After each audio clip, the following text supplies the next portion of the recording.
Подрядчик выполнил большой объем работ. Дорогу расширили до 7 метров, сделали основание, уложили 2 слоя асфальта, поставили новые водопропускные трубы и сделали тротуар шириной 2 метра. Общая протяженность составляет около 6 километров. Тротуар здесь около 2 километров, даже чуть больше 2 километров общей протяженностью 200. Также здесь выполнены работы по устройству дорожных знаков, разметки, барьерных ограждений, сигнальных столбиков. В принципе, все, что здесь нужно было, необходимо было, мы здесь заложили изначально, все работы сделаны.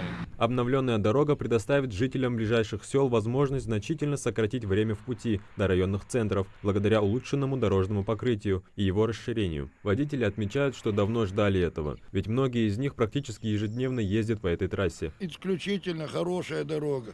Давно ждали. Дороги сейчас вообще прекрасные стали. И туда дорога хорошая, и сюда дорога. Спасибо им огромное за эти дороги. Каждый подъезде до участка, где вот участки, каждой улице, да, чудерзин, остановки,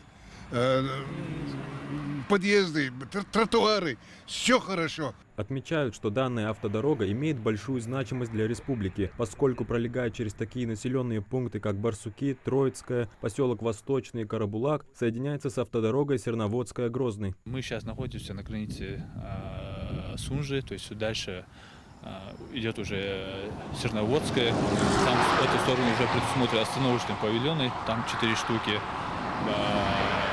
барьерное ограждение, устройство водопропускных труб, то есть, в принципе, все работы там уже завершены. Всего с начала года в рамках нацпроекта «Инфраструктура для жизни» в республике модернизировано 4 дороги. В течение года обновят еще 7. В следующем году планируется восстановить еще 13 объектов дорожной инфраструктуры. Адам Гуражев, Мухаммад Индиев, Магаз 24.